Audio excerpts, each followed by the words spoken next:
Has Sam Burgess accidentally fixed the Warrington Wolves? Hey there, sports fans. How we doing? It's Jim, 10 yards back. We're talking round 15 of Super League, the opening fixture, the Wire versus the Rhinos. 1v2. Top v second top. Now, both these teams obviously top of the table. However, I think if we're all honest, we're looking at one really full strength, firing on all cylinders, 1-13 team. And Warrington, if we're being honest, have had quite a lot of disruption recently. Williams injured his neck, he's out. Taylor Ray had a leg injury, so he's sort of been out a little bit. We had Thewlis kind of subbing in for him for a while. Sneed, I don't know what's going on with him. He's announced he's going out to the championship next year. So, you know, there's been quite a lot of disruption in key positions. Nevertheless, with that disruption over the last 4 rounds, Warrington have kind of fixed their number one problem. They had a problem a while ago where they just weren't able to finish games. They were storming first halves and then sort of just phoning in performances in the second half. I've mentioned loads of times now the Danny Walker against Catalans incident where no one looked bothered that the Catalans were thrashing them and getting themselves back into the game. This seems to have fixed itself now. You see here over the past 4 rounds or so, equal points first and second. In some cases, like against the Saints last week, let's not mention it, actually scoring more points in the second than they did in the first. And the stats follow it. Now, points is one thing.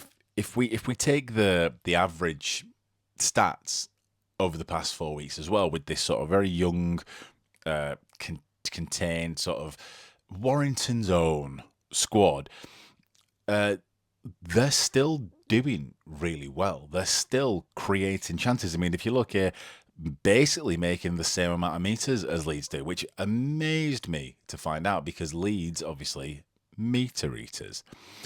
Tackle bust, about the same. Play the ball in the opposition's 20 more of those. Points scored. Yeah. So what this tells me is that this new team that Slamming Sam Burgess has kind of put together, it's creative, it's energetic, it's game. You know, they're getting up there, they're tackling, they're running, they're creating opportunities, they're spending time on their opponent's try line, but they're just not scoring enough points to get to the top position. And you can see the reason why here. Completion, 10% less than Leeds complete at. Possession, Leeds just have the ball for longer.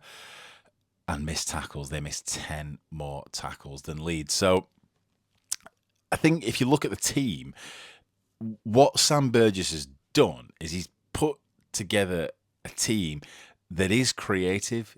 It can do the job, just perhaps isn't quite as polished. Now, in this specific example, we're looking at Thursday night's game. Leeds have the ball for longer than Warrington do, which means that they do less defending, which means they have more opportunities to put their attack on, and Warrington have more opportunities to miss tackles, to let balls through. Everybody knows that Leeds can score points. Let's have a look at how they do that. Now, everyone's looking at Sivo recently. Maika Sivo seems to be, you think of Leeds, okay, yeah, clearly they've got the powerhouse there.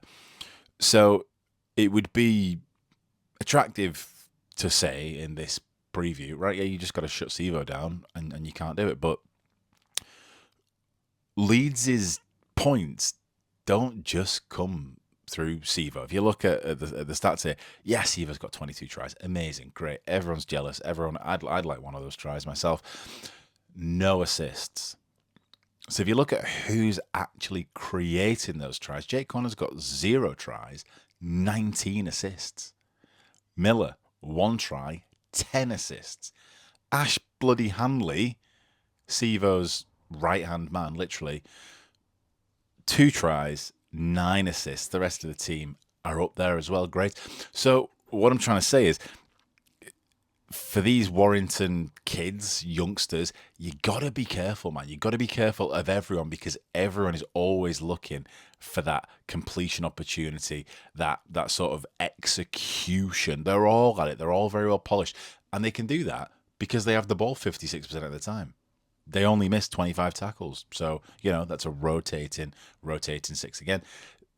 They got 81% completion. They can do this. Now, if we look at what Warrington have to offer here on the other end, on the other side, sort of their counterparts at the minute, it doesn't exactly paint the same picture, does it? Now, bear in mind, a lot of these players haven't had a full season. They're stand-ins, right? They're sort of doing their best to step up to the big plate. Now, I think that's something to look at.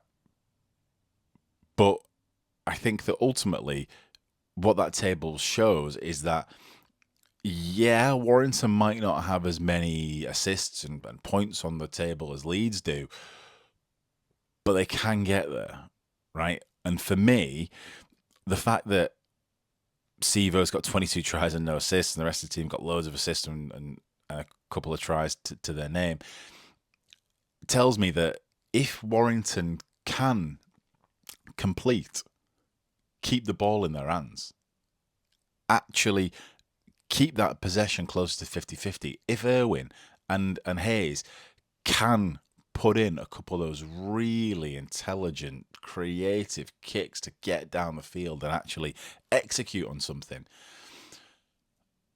then Warrington have got options too, right? Now, if I was slamming Sam right now, Sam Burgess, I've said that loads, haven't I?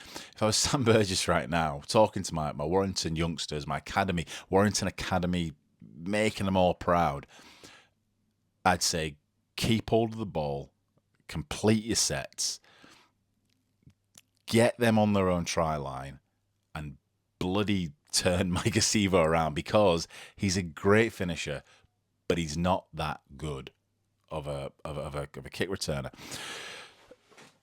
That being said, I do think Leeds are going to pip it. You saw the numbers. They've got the X factor this season. They've still got the 1 to 13 ideal team out. Brad Arthur can pick whoever he wants from his team, and that's a powerful weapon. Now, I understand Sam Burgess is also doing that with his Warrington youngsters, but these lads, the Leeds lads, have had a full season of it. Now, I don't think it's going to be a walkover. Last time they played, Leeds were sort of very much calmly, coolly collected. Leeds were always going to win that game, even though Warrington were ahead. This is a different time for Warrington. I think if they can be 6 points behind at half-time, they've got a chance. Any more than that, it's definitely Leeds' game. For me, I think Leeds pip it. What do you think? Has this sort of serendipity of, comedy of errors, of injuries and bans and all that for Miller, has this helped Sam Burgess form this team and create a game plan for this game? What's your score predictions? Let me know. And in the meantime, enjoy the rugby.